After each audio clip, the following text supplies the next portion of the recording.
Assalamualaikum warahmatullahi wabarakatuh. Selamat datang kembali di channel cerita horor Bendy Story.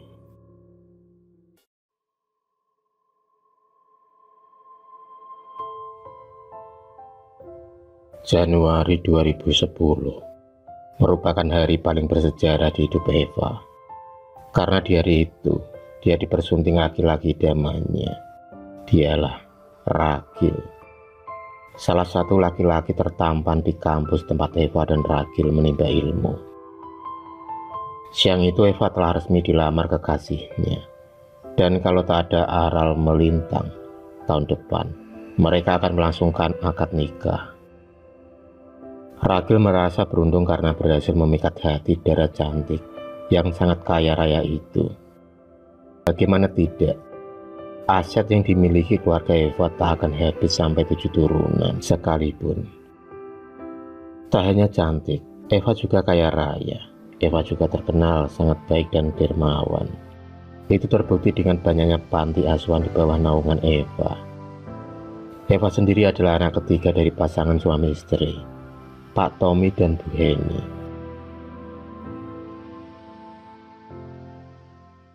Suatu malam, Pak Tommy mendadak sakit parah.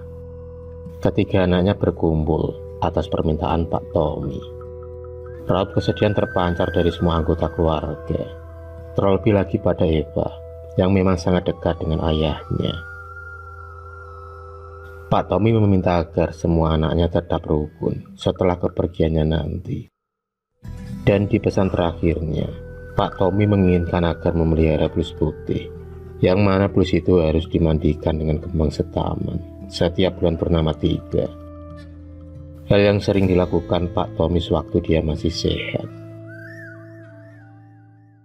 Suara tangisan pun langsung pecah saat Pak Tommy menghembuskan nafas terakhirnya. Rasa duka yang dialami Eva dan keluarganya begitu mendalam. Eva sendiri mencoba tegar karena ada Ragil yang setia mendampinginya. Setelah 1 tahun kepergian dari Pak Tommy, Ragil pun meyakinkan Eva untuk melanjutkan hubungannya sampai ke pernikahan.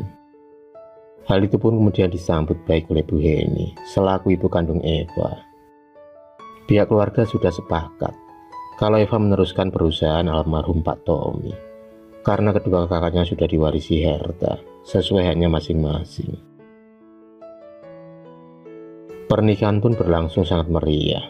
Ditambah lagi, Eva dan Ragil yang tampak begitu serasi. Setelah menikah, Eva tinggal di rumahnya sendiri. Pernikahan mereka sangat bahagia. Hingga di bulan ketiga pernikahan, Ragil memboyong ibunya untuk tinggal satu rumah. Keputusan itu pun disetujui oleh Eva, karena di samping ibu Ragil yang sudah tua, dia juga tinggal sendirian di rumahnya. Ibu mertua Eva begitu baik dan sangat menghargainya sebagai menantunya. Keseharian Eva dihabiskan untuk bekerja dari pagi hingga malam. Otomatis Eva tak bisa menemani ibu mertuanya. Pagi itu, tak biasanya Eva kembali pulang ke rumah lantaran ada berkas penting yang tertinggal. Suasana begitu hening. Tak ditemukan orang di dalam rumah. Padahal pagi itu Ragil izin tak masuk kantor lantaran sakit perut. Eva pun kemudian mencoba kembali mencari keberadaan suaminya. Dan alangkah terkejutnya dia ketika tak sengaja lewat depan pintu kamar pembantunya.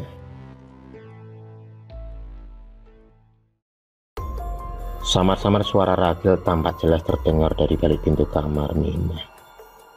Mina sendiri adalah seorang gadis desa yang baru bekerja di rumahnya 2 bulan yang lalu. Mereka tampak saling bercengkerama, bermesraan dan saling curi pandang. Eva kemudian pergi meninggalkan kamar Mina. Meski sakit hati, tapi dia harus tetap tegar. Eva ingin membuat jera dan membalas rasa sakitnya secara perlahan. Setelah kejadian pagi itu, Eva pun merancang strategi. Dia ingin tahu niat Ragil sebenarnya. Apakah Mina yang terlalu menggodanya atau sebaliknya? Rachel selama ini hanya menumpang hidup dan ingin menguasai harta Eva. Hingga setelah 8 bulan pernikahan, Allah pun menunjukkan kebesarannya.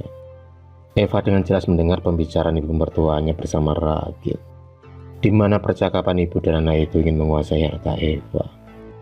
Bahkan, yang paling membuat Eva sakit hati adalah ibu mertuanya menyebut Mina sebagai menantu idaman.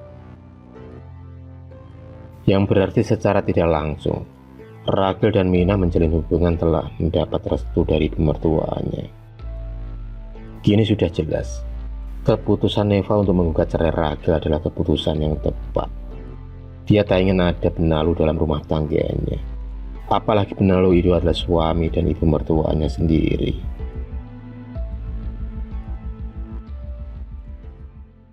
Setelah 1 tahun perceraian itu, Eva sering bermimpi buruk. Bulus putih peliharaan ayahnya tiba-tiba berubah menjadi seorang putri cantik. Dan di dalam mimpinya, almarhum Pak Tommy disiksa dan juga dijadikan tawanan oleh Ratu Bulus putih tersebut. Terlihat Pak Tommy menangis meratapi nasibnya. Dia berusaha melepaskan ikatan yang menjerat tangan dan kakinya. Tapi semua itu sia-sia belaka. Semakin Pak Tommy berontak, rantai-rantai itu malah semakin kuat melilit tubuhnya. Dan tak hanya itu, di dalam mimpi Eva juga melihat kakeknya dicambuk dengan cemeti yang berapi-api.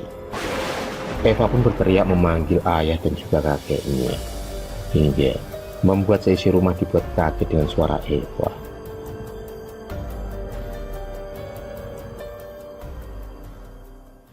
Eva pun kemudian dibangunkan oleh ibunya yang kebetulan menginap di rumahnya. Eva pun menceritakan mimpi buruknya itu kepada Bu Heni. Sejenak Bu Heni termenung, meresapi mimpi anaknya tersebut.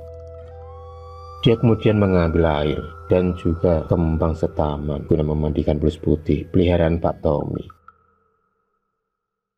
Di sisi lain, Rachel merasakan kesengsaraan hidup bersama Mina. Fasilitas kemewahan yang dulu pernah dirasakan saat bersama mantan istrinya kini terbanding terbalik. Jangankan mobil, motor saja Rachel tak punya.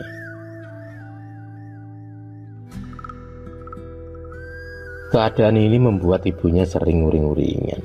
Begitu juga Mina yang selalu kesal dengan tingkah Rachel yang malas bekerja. Diam-diam kemudian Rachel mendatangi seorang dukun untuk menerawang hasil kekayaan mantan istrinya. Karena dia yakin harta yang selama ini menjadi milik keluarga Eva adalah hasil pemujaan setan. Hal itu diperkuat lantaran Rachel pernah memergoki ibu ini melakukan sebuah ritual di kamar khusus. Rachel ternyata masih menaruh dendam kepada Eva karena dia diceraikan secara tidak hormat. Setelah mengutarakan isi hatinya pada Mbah Dukun, tanpa pikir panjang lagi, Rachel pun mengajak Mbah Waji menuju ke rumah Bu Heni. Dan alangkah terkejutnya ketika Mbah Waji melihat raksasa Bulus putih yang berada di rumah tersebut. Mbah Waji kemudian menaburkan lada hitam di seluruh sudut rumah Bu Heni. Tak hanya itu, Rachel pun diminta membakar kemenyan dan dupa, juga mematahkan beberapa lilin, dan menempelkan daun kelor di gapura rumah Bu Heni. Dan keesokan harinya, Bulus putih milik Pak Tommy ditemukan mati di kolamnya. Bu Heni juga mulai sakit-sakitan. Kini saatnya dia berterus terang dengan rahasia di balik kekayaannya. Dan kisah itu diawali dari kakek Eva yang telah mengabdi kepada Ratu Bulus putih. Dan atas pengabdian itu, Ratu Bulus putih pun memberi kekayaan yang tiada terbatas, asalkan selalu melakukan ritual pemujaan di setiap bulan purnama. Sangat sulit dipercaya, tapi kenyataan itu mau tak mau harus diterima Eva dan juga saudara-saudaranya. Tapi kini Bulus putih itu telah mati. Eva harus siap dengan segala konsekuensinya, termasuk harta yang akan habis secara perlahan.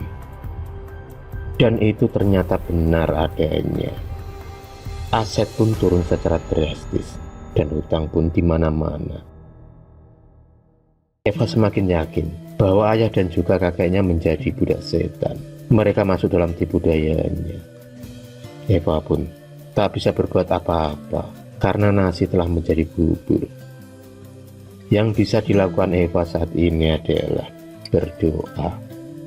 Kini Eva memperkuat ajaran agama dengan masuk ke pondok pesantren, karena dengan begitu jiwanya akan lebih tenang.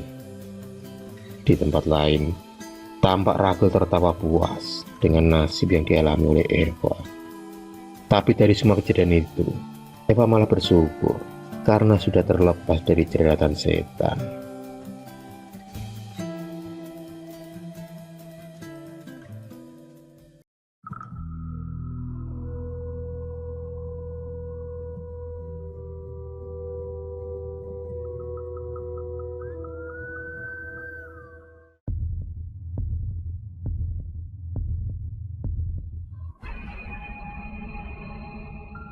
Terima kasih sudah menonton video cerita bergambar ini.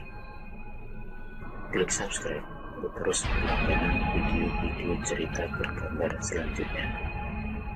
Semangat berkarya.